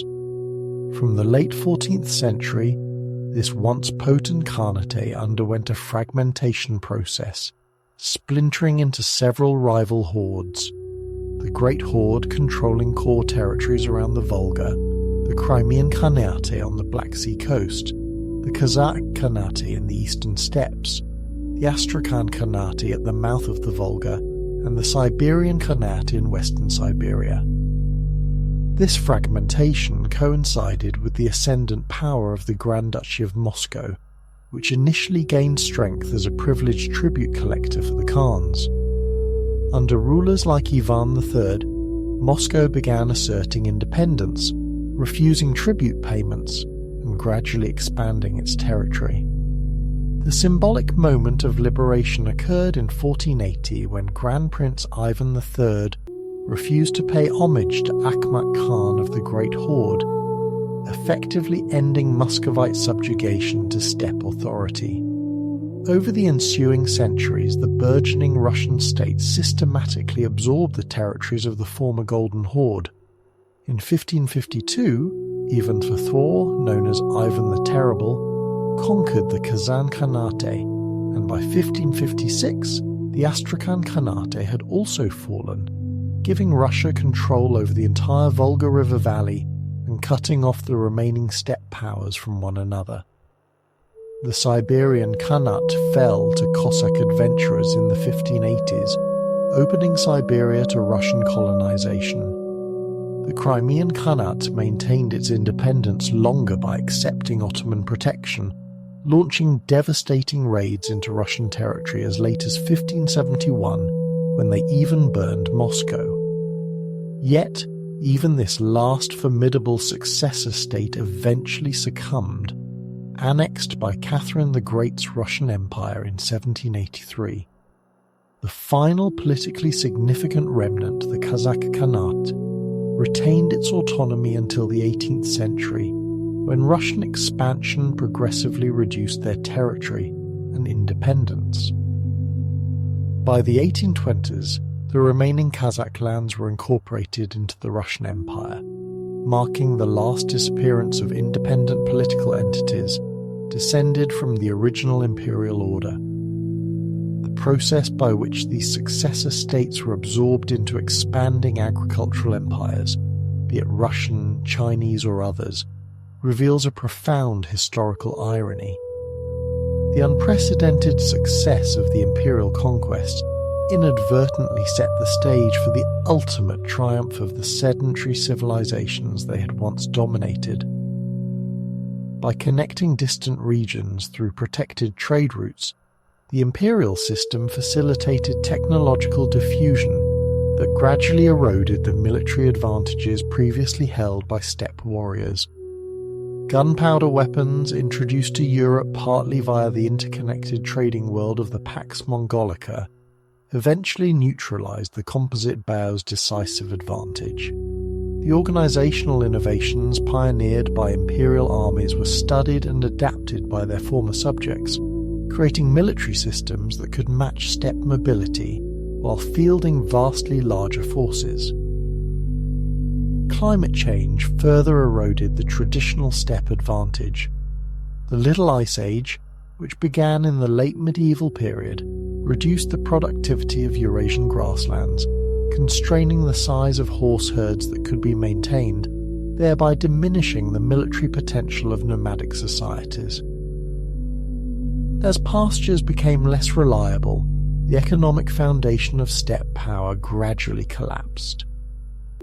religious and cultural transformations also played a vital role in this historical unfolding. The conversion of many steppe peoples to universalizing religions, Islam in the West, Buddhism in the East, gradually supplanted the spiritual framework that had initially fueled the conquests.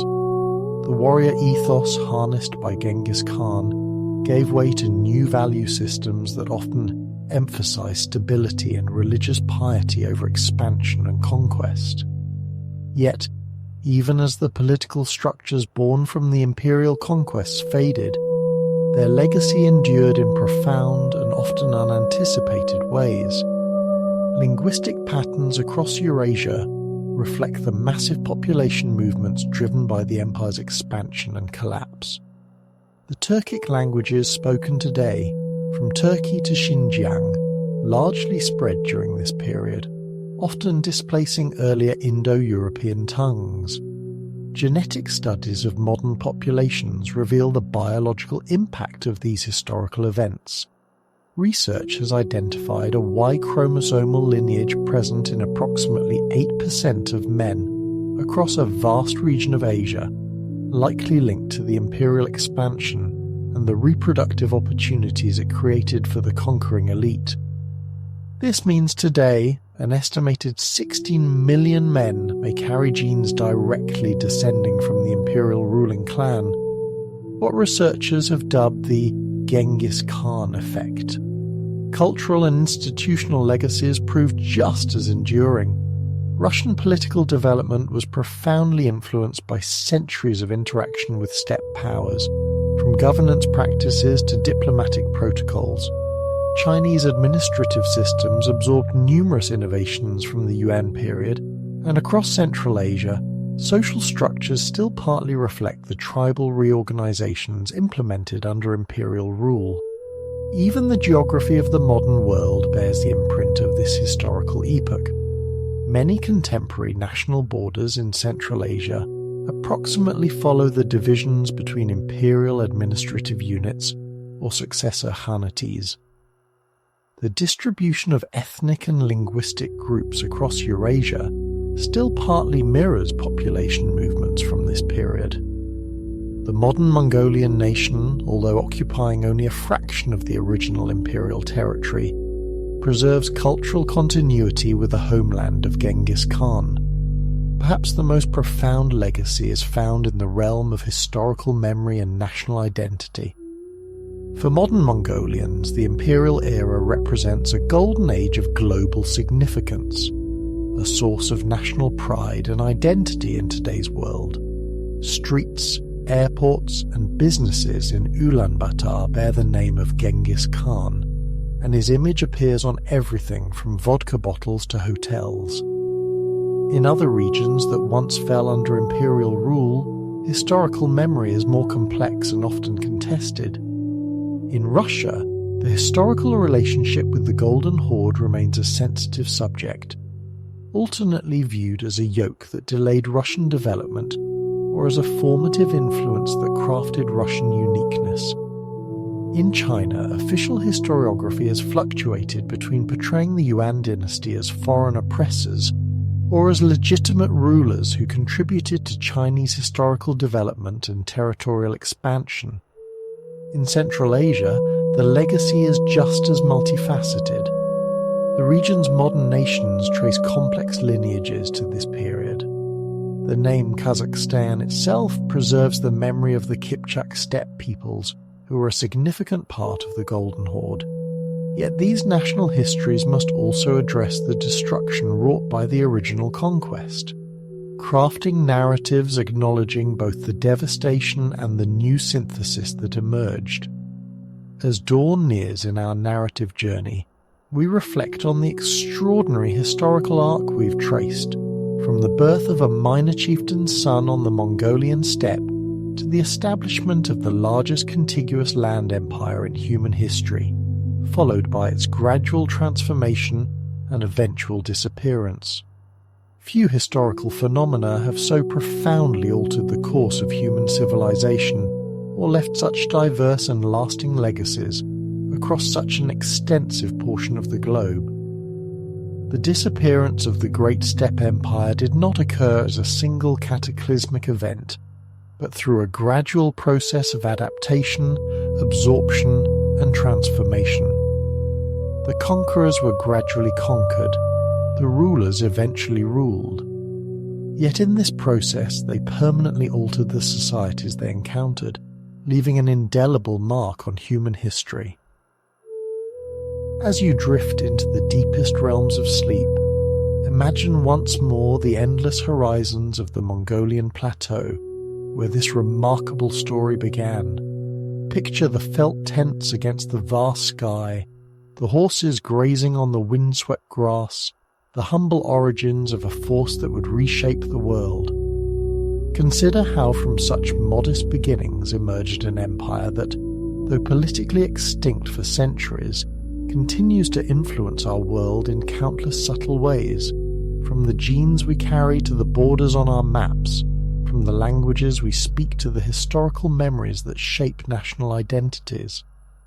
The physical empire created by Genghis Khan and his successors has vanished like morning mist from the steppe.